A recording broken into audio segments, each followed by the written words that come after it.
This week, the pursuit of creativity brought me to digital creator Marisa Jo Mayes. In addition to being the co-founder of Spacetime Monotasking, a virtual co-working business, MJ shares tips and tricks for slow and steady work life and is the mind behind the Bare Minimum Monday movement. In this episode, we talk about how she publicly quit her job on TikTok and how that launched her entrepreneurial journey, the importance of being able to pivot when you're working for yourself, and how it's important for everyone to take their own creativity seriously. My name is Ikey, and this is the Pursuit of Creativity podcast. And we are super excited to have her here. So, MJ, welcome to the show. Thank you so much for having me. I am looking forward to talking to you. Thank you for being here. Super stoked to get into it. I have a lot of questions, a lot of things I want to dive into. But first, if you could just give our viewers or listeners a little background on yourself, where you live, how old you are, and then an explanation of what you currently do for work. Yeah, I am 29 years old. I'm currently in Phoenix, Arizona. I have a corporate background, believe it or not. I burned out after only a couple of years, honestly. And then currently I'm the co-founder of Spacetime Monotasking and a digital creator specifically and mostly on TikTok. Amazing. That is super exciting. A lot of those things are what we're going to get into today. Okay, let's talk about the video. The video I'm referring to is of MJ quitting her job basically on TikTok, documenting that process. I would love to hear the backstory. Was this something you were thinking about? Was this something you planned out? Was it organic? Let's hear the details. Yeah, so I, by age 25, had found myself with like the big, shiny corporate medical device sales job that people like fight for. And I thought I had just made it. I am, making $100,000. I have the job. I'm in a cool city. I was in Philly at the time. But behind the scenes, I was so miserable. I was so burned out. I seriously hated every single day of work. And would come home and play Animal Crossing on the couch until like 4 a.m. because I didn't want to go to bed knowing that I had to wake up for work the sooner I went to bed. So I was in, honestly, like the worst mental state of my life with this job that everybody is like, wow, look at that. And so at the time I had a TikTok following of about 40,000 and I was just looking for a way out. I'm like, either I'm going to do this job until I'm 40 and then snap out of it and wake up and realize I have wasted so many years of my life doing this thing that I don't even want to be doing. Or I can quit now and pivot and switch gears and start fresh and just see what I can do with my life. And obviously it's terrifying to choose that option, but that is obviously the one that I went with. So at this point, I had been documenting a lot of my life on TikTok anyway. So I didn't even think twice about making a video about me quitting because it was like, well, this is happening in my life and it's true for me. And I know a lot of my followers are also in this boat. So it feels like an authentic piece of content to create. So I documented the several minutes leading up to the phone call, included a short snippet of the phone call, and then showed the relief of finally being free from this job. And that was the end of 2020. And here I am, over 2 years later, and still haven't gone back to corporate. So that is just a huge win for me. And congratulations. That's amazing. Thank you. But I'm just so grateful to past me for taking a leap like that, having absolutely no idea what I was going to do. I really only had 40,000 TikTok followers to attempt to monetize. That was my whole plan. Right. That was my entire plan. Well, it turned out great, apparently, right? So that's awesome. I did want to ask, so you said this was the end of 2020. Mm-hmm.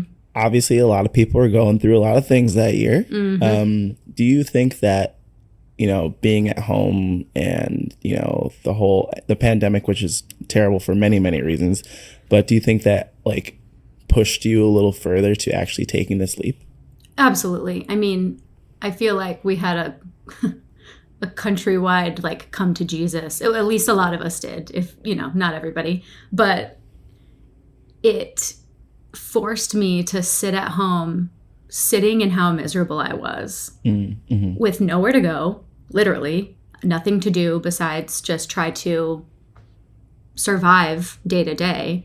And it honestly forced me to make the decision. I truly believe that had I not been in quarantine, it wouldn't have come to what it came to as quickly as it did for me. So I was faced with a decision like, okay, either continue what you're doing and best of luck to you and your health and your wellness, or make a change. Totally. And I'm so grateful that I had the privilege of having the opportunity to quit, because I had, I had a little bit of savings. Worst case scenario, my family is always in my corner. I have a support system, but it took a lot of nerve. And that's something that I'm very grateful to, again, past me for doing. Yeah, no, that's 100%. I love that. And I feel like to that point, I feel like a lot of people probably have had that feeling during that time, and so many people did do what you've done, and a lot of people, maybe probably more people didn't do what you've done.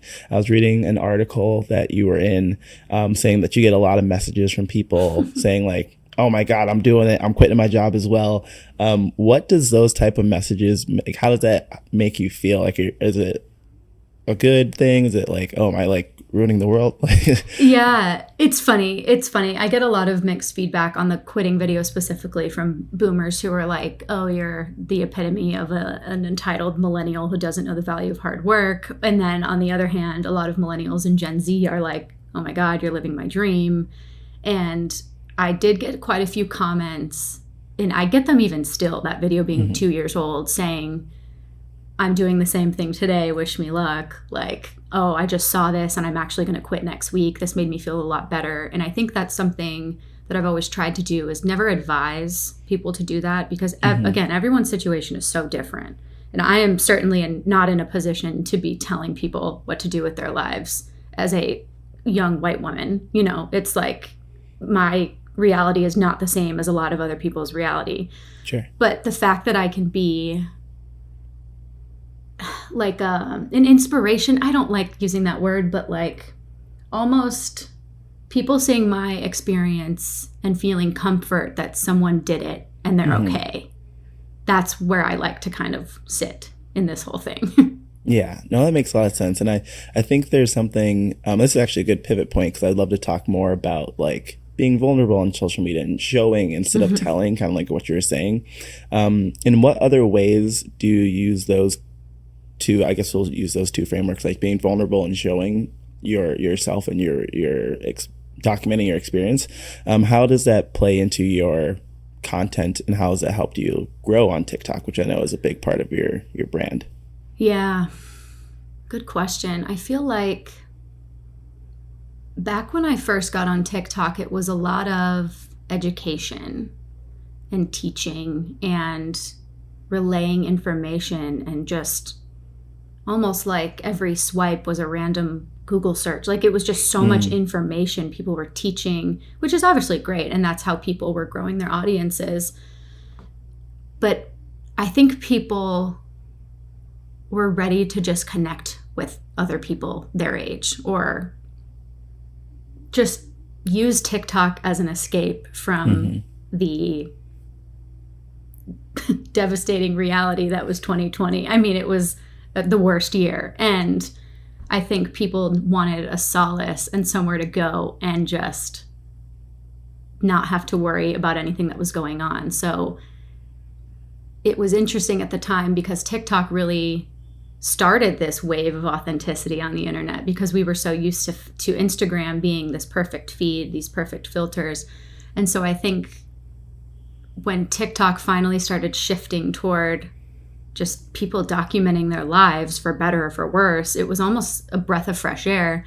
And so it really wasn't a decision I had to make. It was just, oh, there's a place for me to do this now. Thank God. Like, I can finally just be myself on the internet and not have to come with like a ton of value so people will continue to pay attention. Like, I can just show up and be myself and share my experience. And it's so liberating to be able to do that. Yeah, that's huge. I couldn't agree more. Instagram was just so, well, Instagram's trying to do a whole lot of stuff right now, so we'll just leave that alone. Instagram's having an identity crisis right now. Yeah, they don't know what's going on. They're trying to quit their job too, which is really awkward for all the people using it. But yeah, it is, because I joined TikTok in the classic, like, April of 2020, I was like home doing me nothing. too. And I was like, oh, might as well jump on here. And it is so insanely awesome how people show up, and the way everything's so different and also relatable, and people are rooting you on that you don't know in the community. It's awesome. I love it so much. So I'm glad you had that experience as well, and has obviously used it to build something really great. So on that note, let's switch to what you're doing now. So that was late 2020. Can you talk about the different ways you've built up your career and at this point? So like how are you making money? Is it just TikTok? What other things are you doing? It's so funny because this question, I always have a different answer every time someone asks, which is just, if that's not the reality of life after corporate, then I don't know what is. Yeah. But basically, for the entirety of 2021, I gave my best crack at being a strategic consultant for people who wanted to grow their brands on TikTok, because I had, a track record of being able to do that for myself, but really me being my niche. So I decided to help other people do that. And it's funny because I had carried with me from corporate all of the same beliefs and principles that I had. Hustle, grind, work yourself into the ground. You need to be up at 7. You need to do 8 hours of work a day. Like all of these should and have tos, and you need all of these rules that just didn't need to still be with me. And so all of 2021, I was really hustling myself into the ground and trying my best to make money off of meetings with people and TikTok consulting. And I set myself into burnout again that year because I realized I didn't actually have a corporate America problem. I had a hustle culture problem, and I had a perfectionism problem, which of course are both tied into hustle or into corporate America. But, it was a situation like I left corporate America, but corporate America didn't leave me. And so at the end of 2021, I was again like, oh my God, I'm miserable. I don't want to go back to corporate. I have to figure this out though. So that really was the turning point for me. Like, okay, I'm going to leave this consulting behind. I didn't love to do it. So that was pretty much my entire income that first year of self-employment. And when I started 2022, I had been invited by my co-founder, Anna, to join her in building space-time monotasking. So up until that point, she had been running Patreon sessions, like really just like a little side gig. It didn't really feel like a big, robust company. And then once we became a team, it made so much sense. We knew instantly that this is what we're supposed to be doing together. And it allowed me the opportunity to start reevaluating my relationship with productivity, which I didn't know I even needed to do until I started doing it. So all of 2022, I focused more on helping build space time and doing little brand deals here and there on TikTok, as well as some UGC. I think UGC, maybe not so much anymore, but it was really slept on for a while. People didn't know it existed. Yeah, I hopped on that train last year too. I was like, what is this magical place I've never heard of before? Exactly. It's like there's no pressure to post on your own account, and I could just film stuff and send it, and that's it. So last year felt like a ton of freelancing and really just trying to fund space time. So that was pretty much all of last year. And now I feel, 2 full years in, I finally feel like I have some footing. I know how to describe what I do, finally.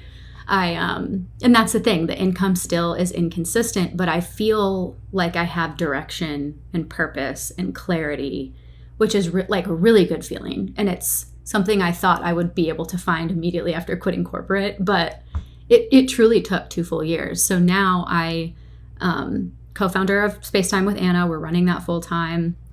We're growing every month and it's great. And then I have recently just grown my Instagram following. I grew it by 10,000 in the past month, which that's awesome. I literally can't believe I can even say that. So that has been an interesting source of opportunity for me lately. So I'm still trying to navigate all of this and kind of figure out where I can make money with the energy that I have left. And it's really, month to month is so different that it's hard to even, have a solid answer for that question, because it's going to change in a few days probably. Yeah, totally. I think that like what you're saying is so important is like that was 2 years ago. Things are still, you're still figuring things, like not figuring things out, but like cementing Yeah. things or like shifting things. And I think that's a great message because I think a lot of people are like, well, people that quit their job, they just figure it out. I'm like, no, I don't think that's the No. case. There's a whole Yeah, lot of and things in between. when I quit, to myself, I didn't really say this to anybody, but I gave myself a year. Give yourself a year. If you don't have it figured out, if you're not making any money, you can go back to corporate. I didn't know anything after a year. I mean, I spent a year just trying to figure out how to function outside of this corporate structure. It's like, Right. it really takes time. And yeah, it's crazy thinking about how much time has passed and how it really hasn't been that long, but it's felt like 3 lifetimes. Yeah, I bet. I mean, it's like funny because people, to your point, it's like, yeah, I'll give myself a year. And it's like, well, giving yourself a year to unlearn something that every single person ever has been doing, it's not that much time. So I'm glad that you and hopefully people listening to this are, sticking with it and pushing past it in a way that works well for them. So Yeah. again, shout out to you. That is awesome that it's, things are moving and it's getting better and bigger and awesome. And that's really cool. Thank you. I appreciate it. And on that note, let's talk more about space-time. So for those who don't know, could you just give us a breakdown of the different things, different tiers, and what people could expect when they sign up, because they're going to hear this and be like, oh my God, I want to do this so bad. Yeah, it's funny. This is one of those things that it has historically been hard to describe because it's so different from what people are used to. But I think now that we're heading toward a lot of remote work, a lot of work from home, it's becoming the norm. So it's really exciting to get to talk about now 2 years later. So we basically provide people the structure, space, and time that they need to find focus, follow through, and feel better. We offer virtual co-working sessions every day of the week, and it's a Zoom room. You join, we all state our intention, we go on mute, and we work together. 1 or 2 hours later, the session ends. And it sounds so simple, but for anybody who's ever known about body doubling, a lot of neurodivergent and ADHD folks know that body doubling is extremely supportive. It's basically when you are in the presence of another person doing a task, and then it's just magically easier to follow through on the task. So we really harness the power of time blocking by having a block on your schedule, body doubling with other people, and monotasking, which is the opposite of multitasking. So we kind of infuse all of these different methods together to be able to really create a container for people to come, put their phones down, and get the main thing done that they need to get done. Because so many people go around or go about their day multitasking, being pulled from thing to thing, to emergency, to chat, to email, to text. Like, we are just being pulled if we let ourselves because of how many notifications are going off and how many people need us. And it can leave us feeling at the end of the day like, I don't even know what I did. Right. I did so much and I was busy all day, but none of the things on my list are checked off. And then you have to actually do work after you've done a full day of work. So our sessions really give people the opportunity to set a meeting with themselves and follow through on the things that they want to do. And it's one of those things that if you haven't tried it, it sounds crazy, but the second you try it, it's like, oh, I get it. This works. No, I love that. I think that is such a cool concept. And you said it was simple, but I think some of the best things are simple, right? Like just being able to get into a place where you're focused on one thing is such a crazy concept to I think most people, myself included. I've been trying to do a lot more work where I'm like, just one task, just one thing, just do this one thing. So I love the idea that you're building this company around that. And I feel like that also like jibes really well with like the mindfulness kind of era that we're moving toward, where people are trying to focus and be really intentional with the way they spend their time. Totally. Yeah, that's our whole thing is like, we want to reimagine what productivity means and lead people toward a way to get things done without feeling like absolute shit about themselves or in general, like there's so much toxic messaging around productivity that you nailed it. We're really trying to find the balance between productivity and mindfulness and land somewhere in between, because so much of what people are doing now is mindless, and people pay for it. Their nervous systems pay for it. Their well-being pays for it. Their quality of work pays for it. The time they spend on their work pays for it. There's so much research on multitasking now and about distraction and focus and attention. And it's all signs are pointing toward monotasking, mindfulness, working in short sprints, taking breaks. Like, all of this research is pointing toward all of the things that we know to be true. Right. And it's amazing to see people kind of realize it, and I don't want to say wake up to it, because I think it's things that we've always known. Like, if I just sit down and focus, I'll feel better and I'll get this done. But we're really providing people with the tools to actually be able to do it now, rather than just dream about one day having the time. Totally. I think that, it makes a lot of sense, because I do think there's something about people. I'll speak to myself, excuse me, where sometimes you just need someone. It's like kind of not the best, but sometimes you just need someone else to be like, hey, here's the permission to, maybe the permission's the wrong word, but here's space to do this. And you're like, oh, okay, thank you. Mm-hmm. Yes. Same with the way that people responded to your original really big viral video. It's like, oh, yes, now I have permission to do this. Like, now there's someone else that's doing this. I can do it too.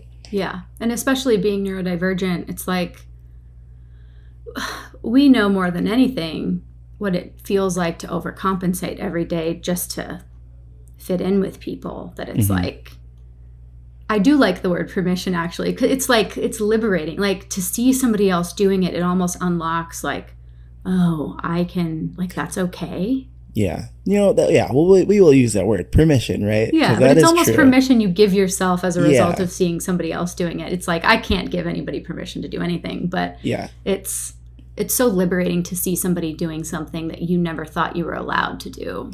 Yeah, that's so true. Because, I mean, there's plenty of times, I'm sure you've gotten this, where it's like, oh, I wish I could do that. And I'm like, I'm doing it, which means you could do it too. Exactly. In most cases, obviously there's circumstances, whatever, but it's cool that you've built a community where that seems to be like a very big a really big core part of that. And I really like that a lot. Yeah, it's very cool to witness. And it's funny because, we didn't create this science. Like, this isn't the first time people have done things like this. So it's just cool to almost be a vessel to introduce it to people. Like, I didn't create what monotasking is, but it's just, it's such an honor and a privilege to be able to lead people toward it and watch their lives be changed by it, just as mine was. Yeah, no, that's really great. I mean, that's like the power of making companies that like align with yourself, because you're like, oh, I love this. I'm excited. Let me show other people. They get excited. They show people, and so on and so forth. On that note, I do want to talk about another thing that you have going on, which is Bare Minimum Mondays, right? Yes. I saw yesterday Insider article, which is awesome. Like, congrats on that. Thank you. Can you just walk us through what that is and where that came from? Yeah. It's crazy. So much has happened so fast that it's like hard for me to even talk about, because I'm still processing all of this. But basically, in March of last year, just as I'm trying to emerge from burnout, I still felt myself feeling really bad about my lack of functioning and about my lack of productivity, which would cause me to wake up every Monday and make myself the longest list you've ever seen, as an attempt to overachieve my way back to feeling better about myself, which obviously that didn't work. So one Monday in March of 2020, I woke up and like verbally gave myself permission to do the bare minimum today. That's how it happened. I made a video about it, just pointing to the camera and saying the same thing. This video is permission to do the absolute bare minimum today. And I had the best Monday I had had in so long. And ever since then, I have done Bare Minimum Monday ever since. So it's basically letting myself off the hook at the very beginning of the week so that my overwhelm and stress and guilt and shame doesn't absolutely consume me and ruin the rest of my week. So it's really just about lowering the bar, lowering your expectations, which it's funny because a lot of people hear that and they're confused by it. But for people who are burned out, perfectionists, and just always go above and beyond under any circumstances all the time, lowering the bar is really just coming back down to a human level of output. Yeah.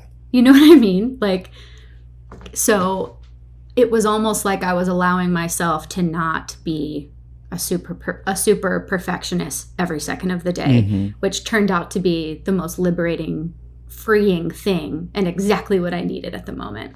So every Monday since, I would, make a video. I would wake up an hour later. I would maybe do 2 or 3 of the main things that absolutely had to get done that day. I left all wishful thinking tasks off the list. It's like, even if I could get to them, I'm not going to hold myself accountable to them. And magically, I was more productive. I was happier. I was less stressed. I wasn't as overwhelmed. So I have not been able to shut up about Bare Minimum Monday since then, because it honestly, truly has changed my life. And in January, just a month or so ago, I started to go really viral with the concept. And now it's just kind of all over the place. It's been in Fortune and Business Insider and all of these crazy platforms that it's crazy. It's taken on a life of its own. Well, I gotta say, it's a great concept, and even better branding there, like Bare Minimum Monday, perfectly packaged, just ready to go. Thank you. So that's really cool to hear that. Just sharing what you are doing can provide such great impact for others, and then also help you I'm guessing in your business, right? Because every news article that you're getting written about you, every video that's going viral with you just doing the thing that you were already doing has to be wonderfully helping build up all the other things you're working on. Totally. Yeah, it's such a testament to what we talked about earlier. If you just talk about what is true for you, people are going to, your people will find you. Of course, a bunch of people who definitely shouldn't be hearing my messaging are also finding me now because of the press. But a lot of people who absolutely need to hear it have found me. And that's incredible because now they get to reap the benefits of this too. And yeah, it's cool that Bare Minimum Monday is really an extension of the philosophy that we have at Spacetime. So it's growing my own credibility in my brand, but it's also growing our startup. And it's just been really cool to watch everything happen over the past couple weeks. That is really cool. That's awesome. Another question I had kind of related to TikTok and Instagram. Were you big on social media and video stuff before you started going viral on TikTok or any of that stuff? Or was this something that it was really, I think a lot of people's stories, I just started doing it because it was there. And I love that story too, but I wanted to hear how you kind of got your start in that realm. Yeah, I'm giggling over here because I was a YouTube kid. I was a huge YouTube kid. Thank God I still remembered my login from when I was 14. So now all of those videos are privated, luckily, and none of you listening can go find them. But I was part of a Twilight themed channel where we each had a day of the week and we would each post a video about whatever the topic was. So at age 14, I was making videos about Team Edward for all of YouTube to watch. So it's safe to say that video has always kind of been a passion of mine. And it's just something I enjoy doing. I think the format is very interesting because you can do so many different things with it. So when TikTok was first starting to blow up was when I was in the depths of my burnout in corporate and was using 0% of my creative muscle at work. Yeah. I'm talking 0%. And so I was watching these other people blow up for these videos that I could make in 4 seconds. So I was screw it. I'm going to get on here. And really, that's how it started, was I saw this platform that was exactly what I like to do creatively. And I was on TikTok for a while. And then I recently, I would say in the past 6 months, have started to take Instagram a little bit more seriously. But I see Instagram as almost where people from Instagram or where people from TikTok go to connect with you. So I've really been liking Instagram lately because it feels more intimate than TikTok does. Yeah, that's really fair. That's really cool. I mean, Team Edward is the right choice first and foremost. So here for that.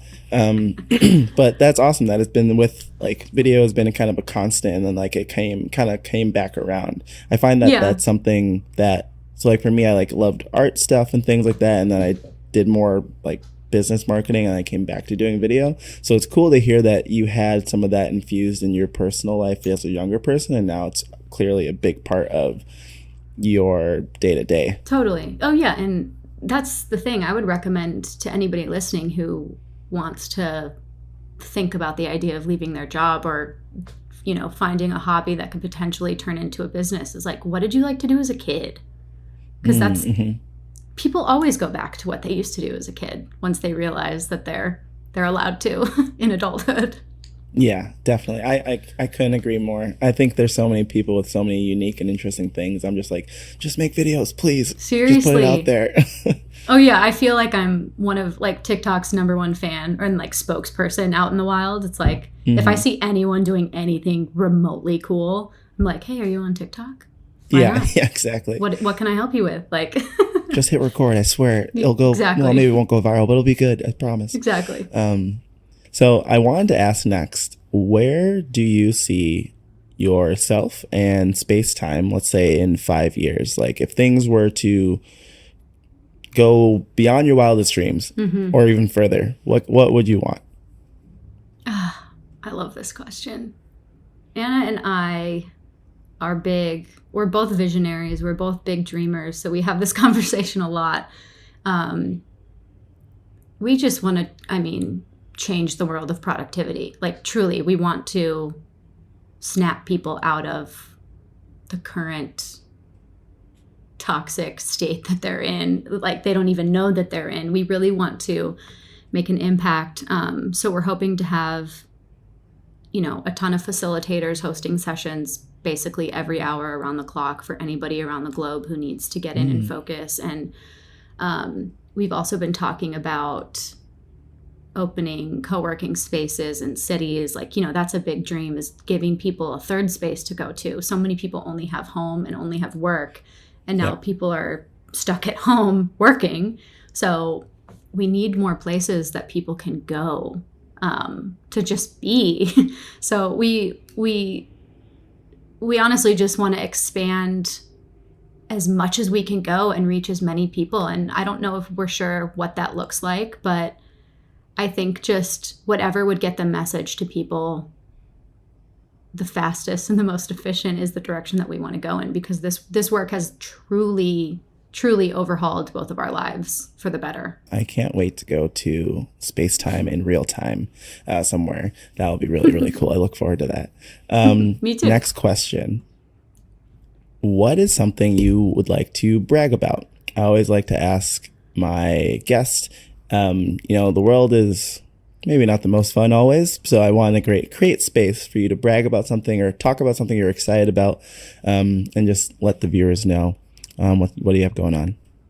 Honestly, I think I've talked about everything that I really would want to brag about. So I think, honestly, and this doubles as a piece of advice, is I am so proud of my ability to pivot. When I was on TikTok for that first year, I was really doubling down on like, here's how to grow on TikTok. Here's how to get more followers. Here's how to get more clients from TikTok. And really, I had niched myself in. I had boxed myself in. I was losing the magic and the fun of it. And I really just want to brag about how resilient and malleable I can be when I'm faced with what seems to be a dead end. I think I could have gone back to corporate at that point once I realized I didn't want to be doing that anymore, but I switched niches.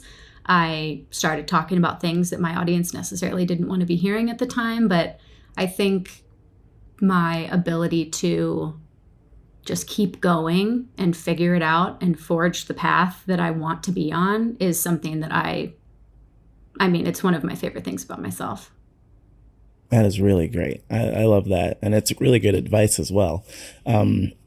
Before we jump, so the last bit of the podcast is about advice you'd give to people. So you hit the nail on the head there. But before we jump there, I did want to ask, because I do love to talk about how this type of creative work and unique jobs, how that affects more than just you as a working person. So like, can you speak to how this has affected in positive or negative ways, like, you know, relationships or like stuff with family or friends?